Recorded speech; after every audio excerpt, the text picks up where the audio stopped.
Je ne suis pas devenu artiste, mais je pense que je suis né artiste. Ouais, parce que déjà depuis, au bas âge, quand j'étais à Kumba, j'étais un bon dessinateur quand j'étais à l'école. Et en grandissant, j'ai vu les peintres qui faisaient les portraits, le salon de coiffure à Kumba. J'ai aussi eu l'amour de peindre.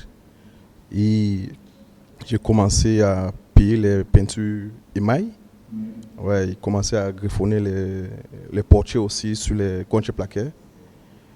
Voilà. Et suite de suite, je viens à Douala que je trouve une autre manière de faire de la peinture qui est là contemporain, que je tombe amoureux de ça directement. Et je pense que je suis né artiste, quoi. Bon, c'est ça. Autant petit, j'avais plusieurs talents que je pouvais exercer. J'étais d'abord, il y a mon ami Jimmy, j'étais un bon danseur à Kumba et j'étais un bon gardien du but. J'ai joué le top coupe et je faisais aussi également du dessin. Je faisais plusieurs petites choses. Un peu de bricolage. Oui, des bricolages, plein. Bon, du coup, je me suis dit, si je ne devenais pas musicien, je devais être artiste, soit dessinateur, soit peintre. Mais au niveau ci, je ne croyais pas que c'était soit au niveau ci, parce que à Kumba, les artistes que on connaît à Kumba, c'est les artistes qui faisaient juste les portraits, les sérigraphies, les banderoles, les consorts. Bon, moi, j'avais aimé ça, mais cette dimension, je ne voyais pas ça autant à Kumba. Effectivement, et tu as me fait un peu de menuiserie. Oui, j'ai fait de menuiserie, bon, plus que d'abord, je n'étais pas trop vaillant à l'école. Et mes parents ont vu que pour m'envoyer à l'école, c'est du gaspillage d'argent. Et du coup, on me met dans un atelier de menuiserie. Que sur cet atelier de menuiserie, j'ai fait presque 4 à 5 mois. Mais pour moi, ce n'était pas ce que moi je voulais faire dans la vie. Et j'étais obligé de fuir cet atelier.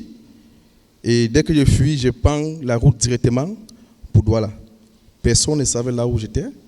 Oui, ma famille, ma mère, mes grands-parents, mes oncles, personne ne savait là où j'étais. Mais je venais à Douala.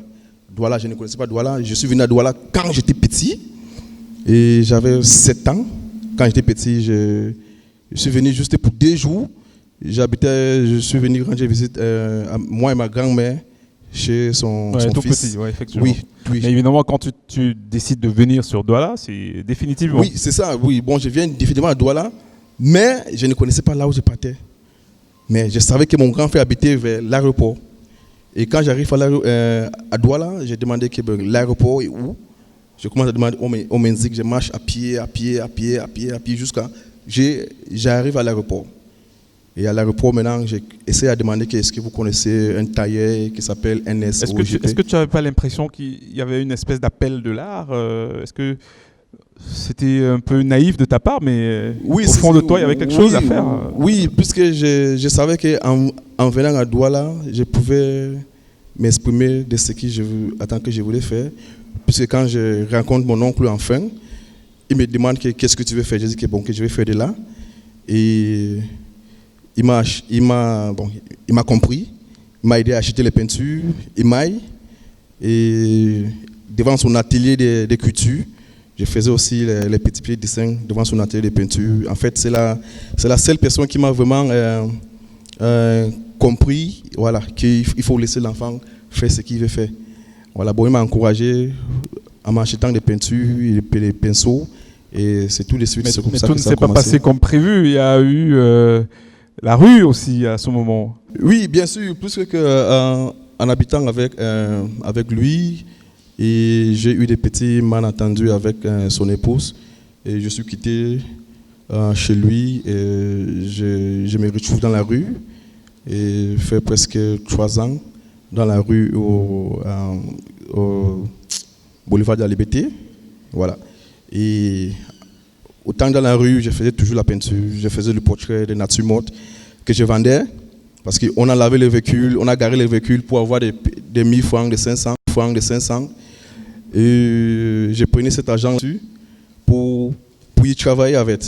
Et c'est de là où je vois le centre culturel français. Et je me dis, il faut que je pas voir ce qui se passe dans le centre culturel français. Il y a la fameuse exposition de... Oui, j'ai tombé sur la fameuse exposition de Aquanson. Et je me suis dit, waouh, bon, ce que j'ai fait là, et il y a autre chose plus que ça. C'est là où c'est ma première rencontre avec du l'art contemporain. Et là, au centre culturel français, je demande où je peux toujours voir les expositions comme ça. On m'indique qu'il y a un centre d'art contemporain, Douala Art, à Bonanjo. Et je viens ici à Bonanjo, je vois Douala Art. Il y avait un monsieur qui travaillait, Jules Pondo. Et j'ai dit à Jules Pondo que s'il te plaît, s'il y a les expositions, fais-moi signe pour que je passe voir les expositions de temps en temps. Bon, il a pris mon numéro. Chaque fois qu'il y a l'exposition, il m'appelle qu'il y a un vernissage aujourd'hui, il y a un vernissage demain. Et je viens tout le temps qu'il y avait les expositions et je venais toujours. Et des rencontres dans ce chemin, des rencontres d'artistes auxquels tu avais voulu... Ah oui, plus que quand je viens, je raconte Francine. Et je dis à Francine que que je suis un jeune artiste, mais je voulais me former dans l'art contemporain. Il me dit, ok. Francine fait partie de l'équipe de Douala Art. Oui, bon, il me dit, ok, je vais te donner le numéro d'un artiste. Il m'a donné le numéro d'abord d'Eve Yumbi. Et quand je raconte Eve Yumbi, je lui présente mes problèmes. Il me dit, bon, moi je voyage beaucoup, je ne suis pas sur place. Je ne peux pas prendre un artiste pour le garder, que je ne peux pas lui montrer le travail. Et du coup, je reviens encore voir Francine. Je dis que donc, lui, Eve Yumbi, lui m'a dit bon, qu'il n'est pas sur place. Il me donne aussi le numéro de Salifou Lindou. J'appelle Salifou, on se donne toujours rendez-vous à Douala Art. J'explique le problème. Il m'a dit ok, j'ai aussi un autre artiste que je forme. Je ne peux pas former deux artistes à la fois. Bon, du coup, je me suis senti un peu gêné. C'était pour moi comme si les artistes ne voulaient pas partager avec moi. Et depuis ce jour-là, je me suis décidé de ne plus appeler un artiste que j'ai envie de me former.